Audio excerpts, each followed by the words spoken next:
Ya, selamat malam pemirsa, selamat datang di iNewsroom. Bersama saya, Aldi Hawari. Kami akan membahas berita utama secara mendalam, komprehensif, dan tentunya eksklusif. Sebagai pembuka iNewsroom kali ini, kami memiliki informasi diduga regulator bocor tabung LPG 3 kg di rumah warga di Kampung Tegal Mangga, Kota Bogor, Jawa Barat, meledak hingga membakar seisi ruangan. Akibatnya, 3 penghuni rumah mengalami luka bakar serius.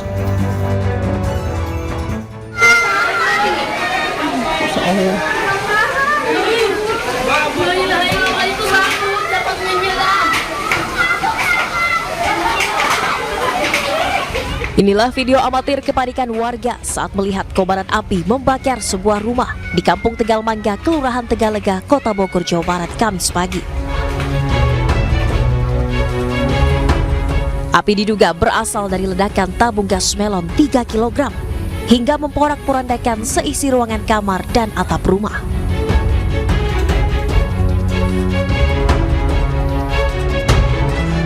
Akibat kebakaran, 3 penghuni rumah mengalami luka bakar cukup serius di bagian wajah, tangan, dan kaki dengan tingkat keparahan sedang hingga berat.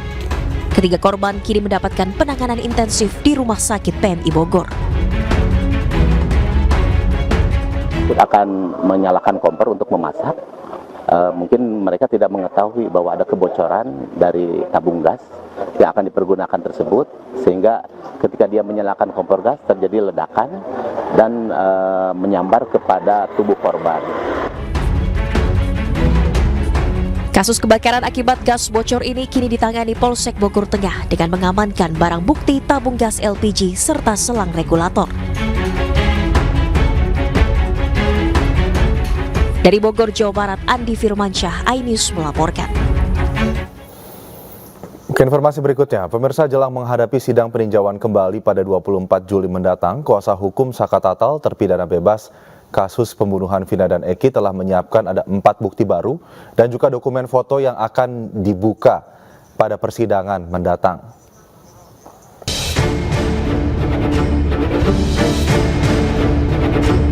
Inilah salah satu bukti yang akan diungkap kuasa hukum Saka Tatal di persidangan dalam peninjauan kembali di Pengadilan Negeri Kota Cirebon. Foto ini menunjukkan potongan daging di salah satu baut penampang tiang PJU di lokasi kejadian pembunuhan Vina dan Eki tahun 2016. Kuasa hukum meyakini bukti foto ini akan menguatkan bahwa peristiwa yang terjadi merupakan peristiwa kecelakaan. Masalah adanya daging di baut sudah disampaikan oleh polisi yang melakukan olah TKP pada saat itu, menemukan daging di baut yang menjadi penampang tiang PJU. Tetapi sepertinya keterangan itu tidak diperhatikan oleh majelis hakim. Kenapa ada daging yang menempel? Asumsinya waktu itu memang awalnya kan terjadinya karena kecelakaan. Jadi adanya daging di baut itu semakin meyakinkan memang peristiwanya peristiwa kecelakaan. Foto ini merupakan satu di antara 4 bukti baru bersama informasi sejumlah saksi yang akan didatangkan kuasa hukum di persidangan peninjauan kembali Saka Tatal pada 24 Juli 2024 mendatang. Akankah peninjauan kembali Saka Tatal mengikuti jejak hasil pra-peradilan yang memenangkan Peggy Setiawan? Dari Cirebon, Jawa Barat, Toy Iskandar, iNews melaporkan. Carut-marut kasus Vina membuat Kapolri Jenderal Listio Sigit Prabowo berkomitmen untuk menyelesaikan kasus pembunuhan Vina di Cirebon, Jawa Barat. Kapolri menegaskan pengusutan kasus Vina melibatkan Bareskrim Polri, Propam, hingga Irwasum untuk melakukan pendalaman kasus tersebut.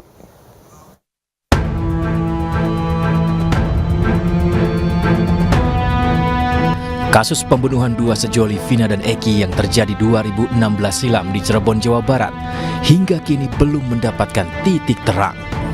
Bahkan sejumlah terpidana dari kasus tersebut menuntut ulang untuk mengajukan peninjauan kembali atau PK lantaran mengaku tidak bersalah.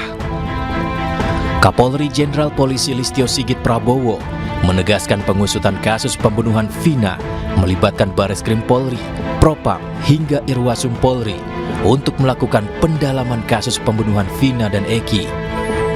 Kapolri menjelaskan Meskipun kasus Vina sudah terjadi 8 tahun lalu, namun Polri tetap berkewajiban mengungkap fakta secara terang benderang.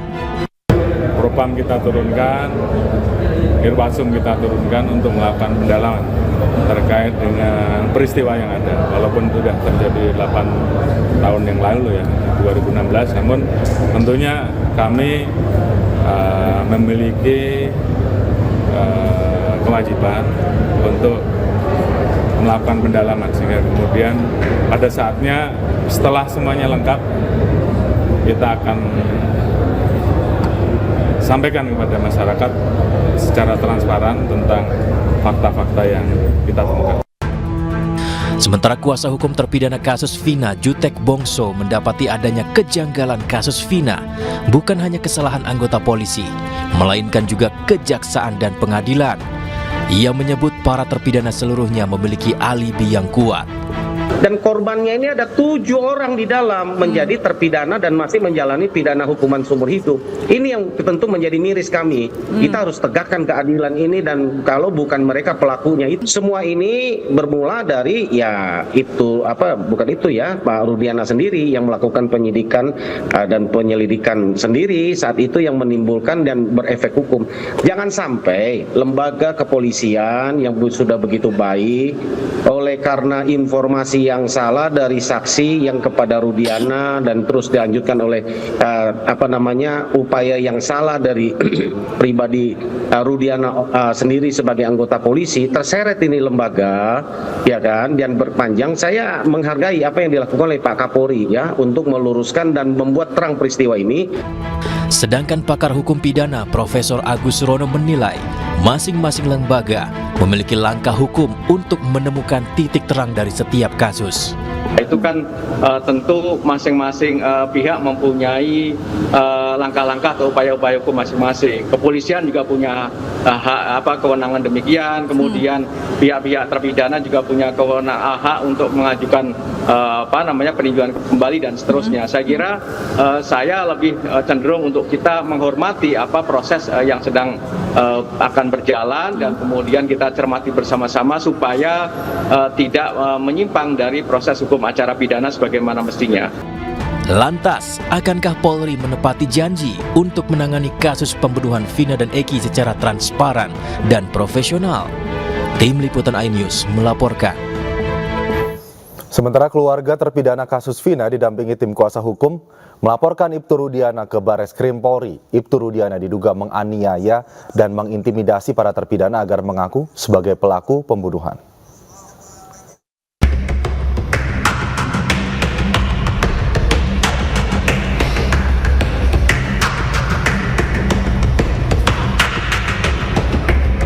Keluarga terpidana kasus pembunuhan Vina dan Eki, Hadi Saputra, didampingi tim kuasa hukum tiba di gedung Bareskrim Polri Rabu siang. Kedatangan mereka untuk melayangkan laporan terhadap ayah mendiang Eki, Ibtu Rudiana, terkait dugaan penganiayaan dan intimidasi yang dialami para terpidana saat ditangkap pada 2016 silam. Pihaknya menduga penganiayaan atau penyiksaan terjadi saat proses pemeriksaan agar mereka mau mengaku sebagai pelaku pembunuhan Vina dan Eki. Bahwa terjadi penekanan, penganiayaan, dan ini yang kita akan buktikan. Kita laporkan ini hari ini kan gitu kan. Terjadi penganiayaan, bahkan ini terjadi kepala itu dipukul sampai nempel di benda, bahkan ditusuk dari belakang. Mereka tidak pernah lakukan, tapi karena tidak tahan siksaan mereka lakukan apa? Akhirnya mengaku kan gitu kan. Kenapa kami laporkan? Karena kami yakini para klien kami kan tidak bersalah. Ini supaya menjadi novum. Dari Jakarta, Tim Liputan iNews melaporkan. Pemirsa, dinyatakan menang di sidang pra-peradilan, Peggy Setiawan saat ini mempersiapkan tuntutan ganti rugi ke Polda Jawa Barat. Tuntutan ini untuk mengganti kerugian Peggy yang kehilangan penghasilan selama masa penahanan.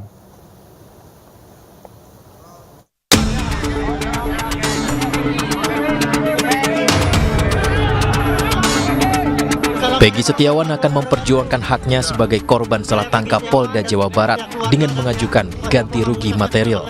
Terima kasih banyak kepada seluruh. Rincian besaran ganti rugi material tersebut mempertimbangkan penahanan selama 49 hari yang dialami Peggy Setiawan di tahanan Polda Jawa Barat. Permintaan ganti rugi Peggy Setiawan diantaranya yang pertama, menuntut ganti rugi karena 2 motor sempat ditahan di Polda Jawa Barat.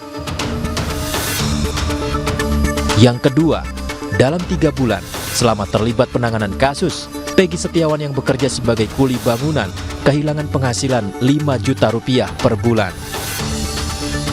Atas pertimbangan-pertimbangan tersebut, pihak kuasa hukum Peggy Setiawan berencana mengajukan ganti rugi sebesar 175 juta rupiah ke Polda Jawa Barat.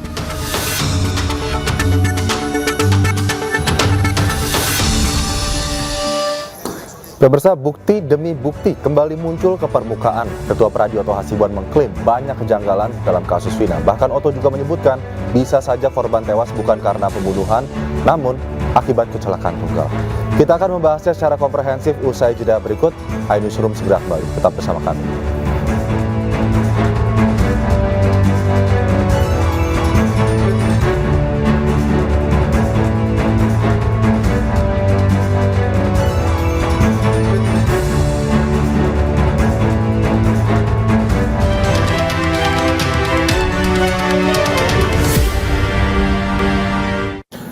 Kembali di iNewsroom dan masih bersama saya Aldi Hawari. Pemirsa, Ketua Peradi Oto Hasibuan menganggap kasus Vina dan Eki bisa jadi merupakan kecelakaan tunggal dan bukan pembunuhan. Oto membeberkan bukti-bukti yang ia miliki demi menguatkan dugaan Vina dan Eki tewas karena kecelakaan, diantaranya baut dan daging yang ditemukan di jalanan. Temuan ini harus didalami mengingat menurut Oto, daging di jalanan tidak mungkin ditemukan jika pembunuhan terjadi di tempat lain.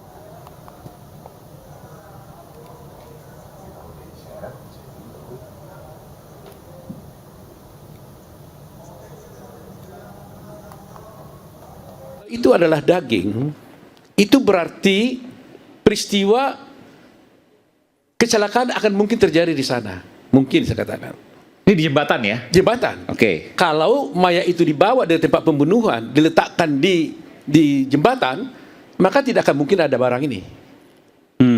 Ya kan? Kalau mayat dibawa dari tempat lain, diletakkan di jembatan, otomatis nggak ada barang ini. Nah, tapi penyidik pada waktu itu katanya, ya, menemukan ini. Nah, kenapa nggak dieksplor ini?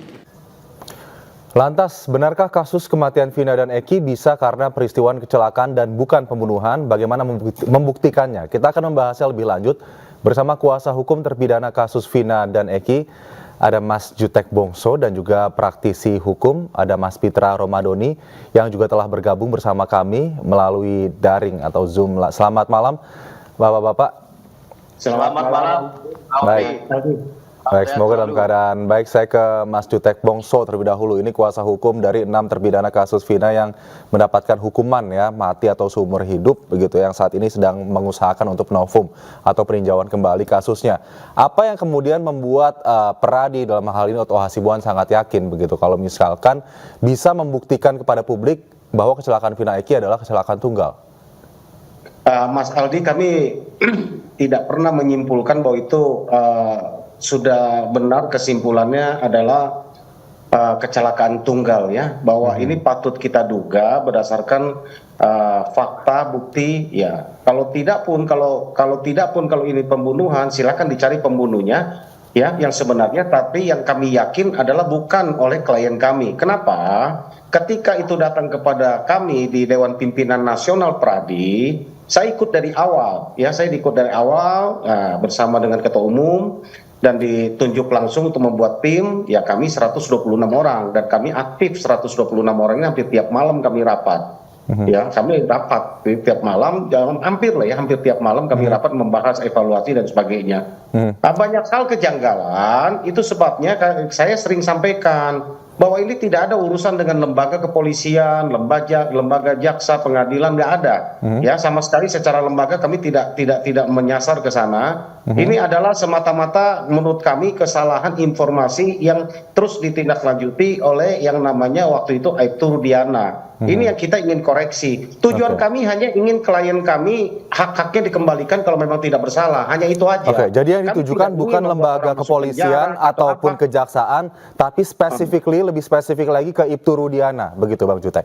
Iya, karena itu kan peristiwanya itu kan menurut klien kami dia pada malam tanggal 27 Agustus itu ada di rumah Pak RT.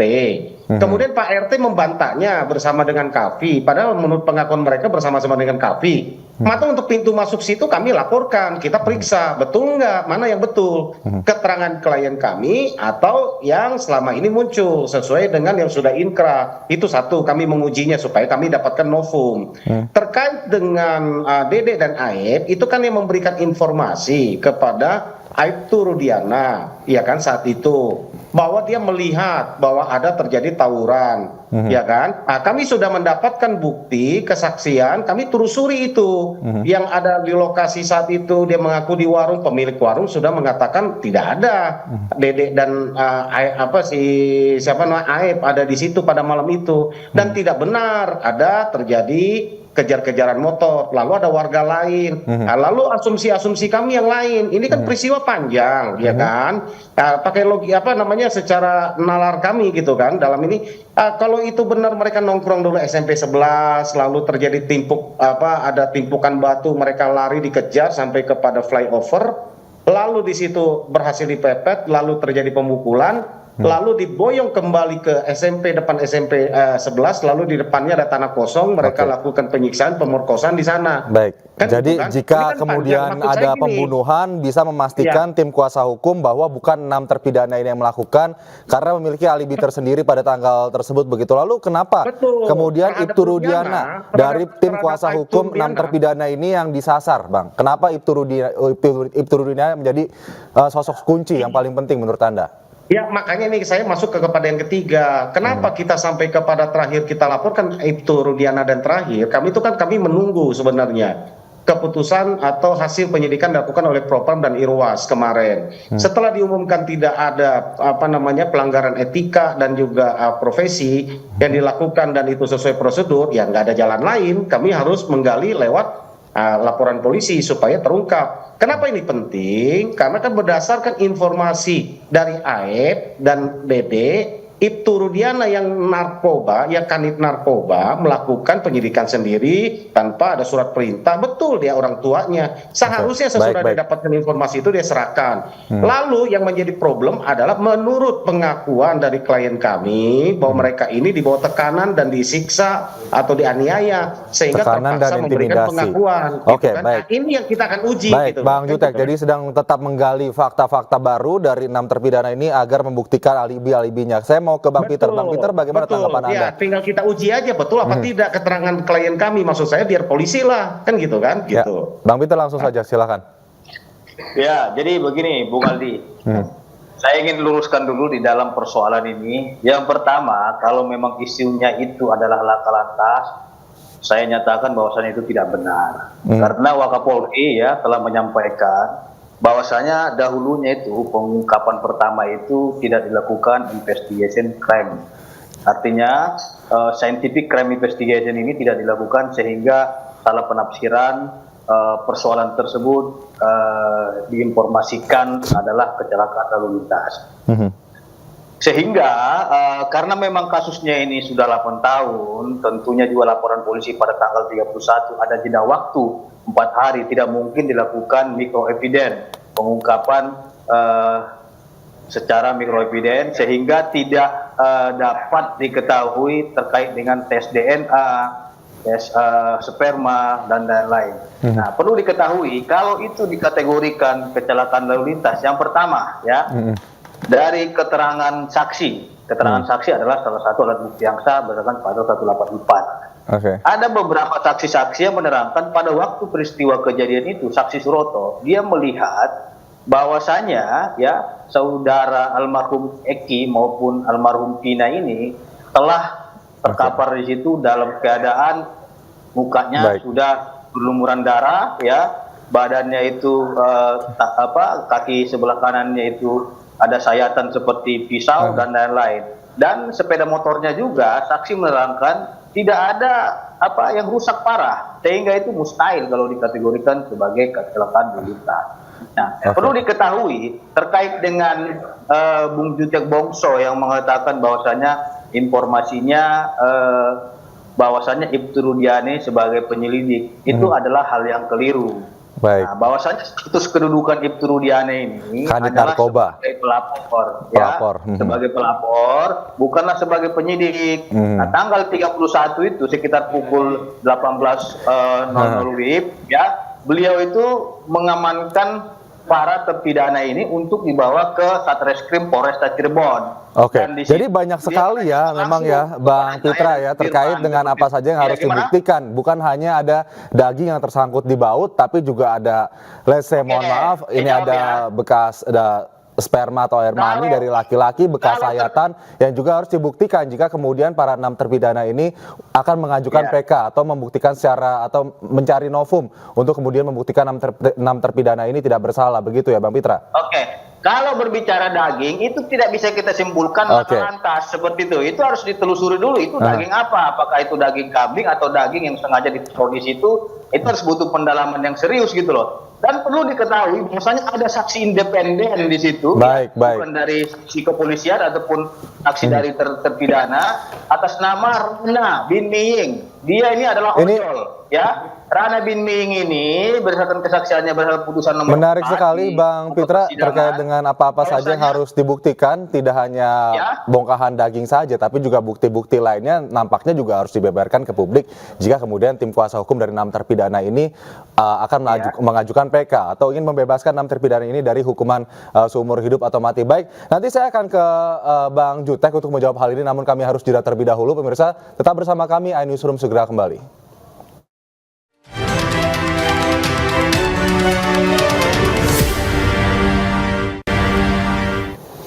Kembali di iNewsroom, pemirsa, kita masih membahas tentang adanya dugaan kemungkinan bahwa kasus kematian Vina dan Eki adalah kecelakaan tunggal yang dikeluarkan oleh Otto Hasibuan, Ketua Pradi. Saya langsung saja mau ke Bang Jutek. Kemudian Bang Jutek, ini dikatakan sangat sulit nampaknya jika untuk membuktikan dugaan tersebut ya, kecelakaan tunggal yang dikatakan oleh Otto Hasibuan dan juga mewakili Pradi sebagai kuasa hukum dari 6 terpidana. Bagaimana ini Bang cara membuktikannya kalau dari sisi Anda?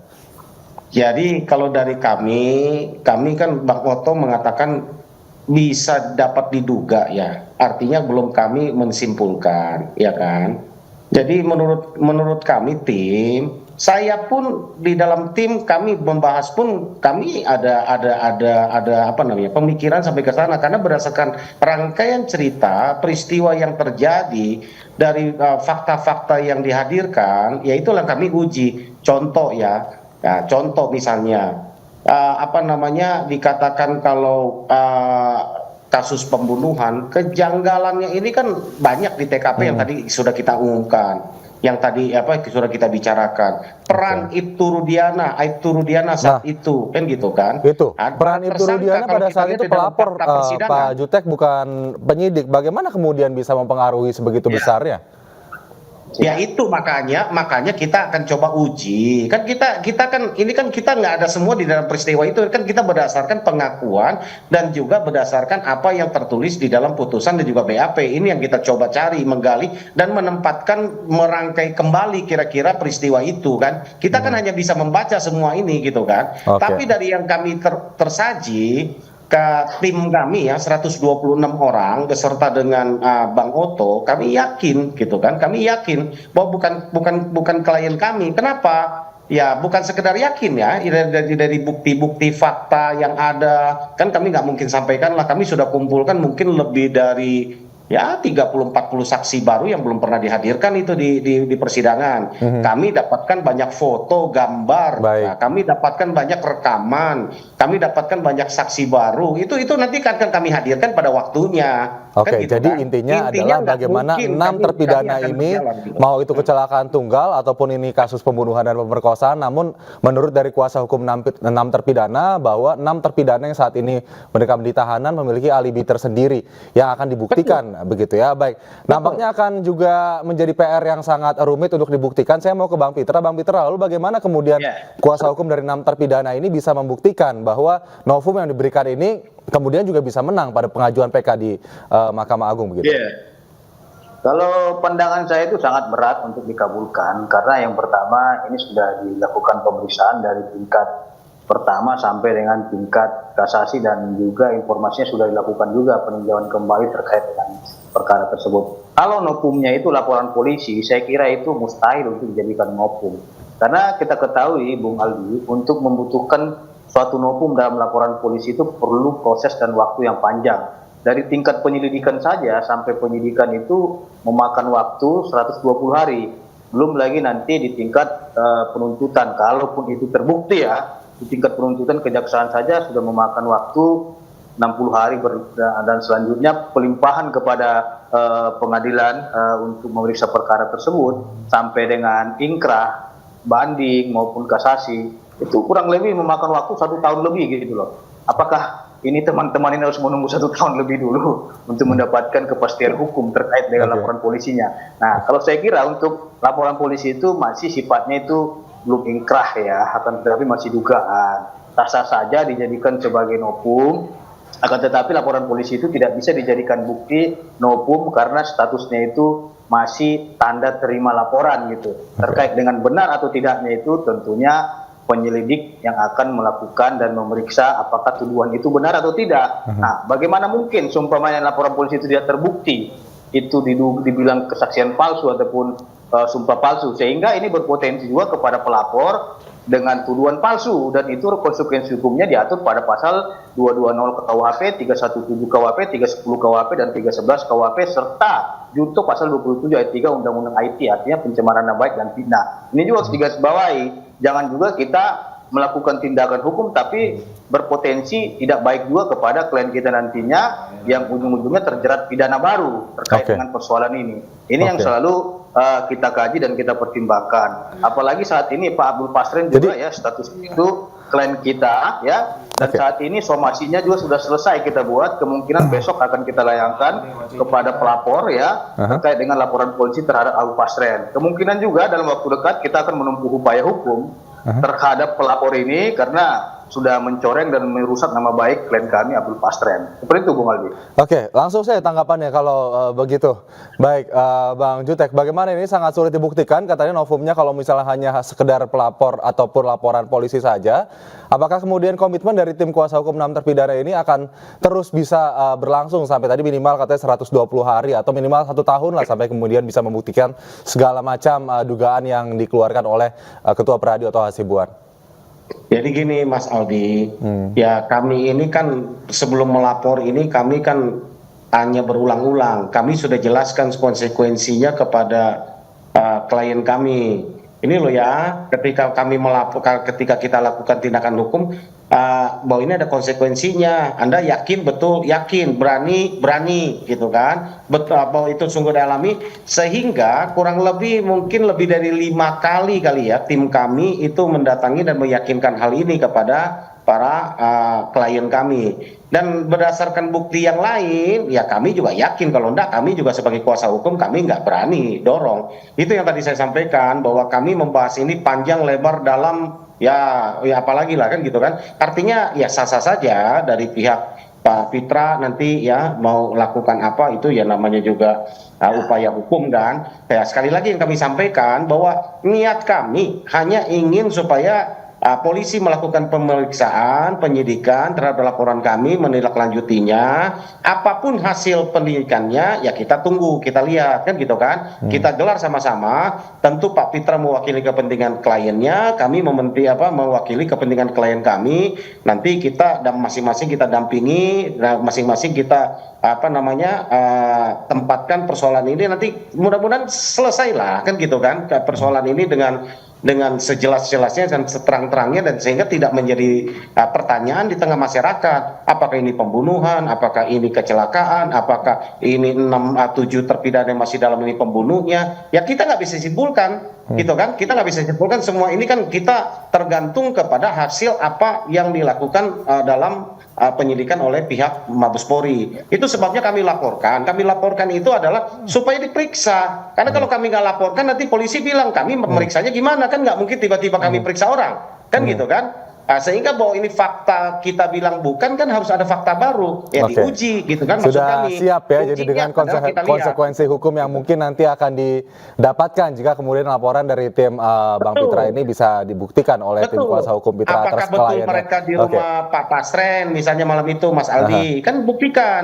Sama kami juga punya bukti, punya saksi kan. Apakah mereka itu si Aib itu benar ada di TKP? Ya, kita adu aja bukti. Terakhir kan gitu. kalau begitu langsung saja Bang Pitra ditanggapi bagaimana ini Anda bisa menguatkan pernyataan dari Pasren terkait dengan dugaan yang dikeluarkan oleh tim yang bersimpangan.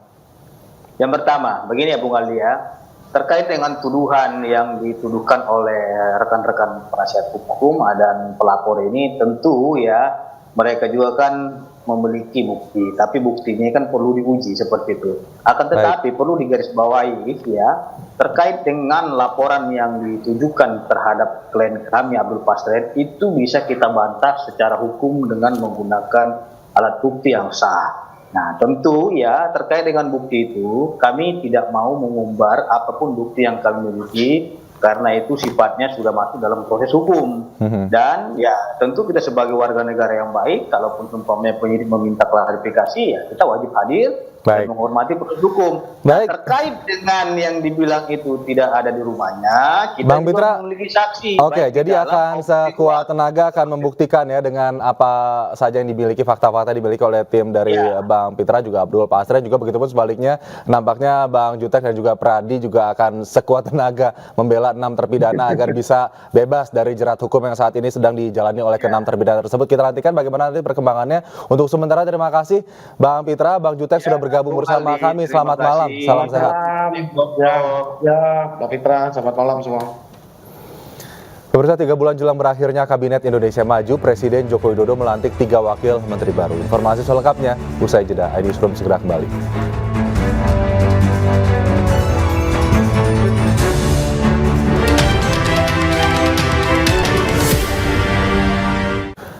Presiden Joko Widodo melantik 3 wakil menteri baru di Istana Kepresidenan Kamis siang. Posisi wakil menteri yang dilantik adalah Wakil Menteri Keuangan, Wakil Menteri Investasi, dan Wakil Menteri Pertanian. Dan informasi ini juga akan sekaligus menutup perjumpaan kita di iNewsroom hari ini. Akhirnya saya Aldi Hawari pamit. Terima kasih dan sampai jumpa.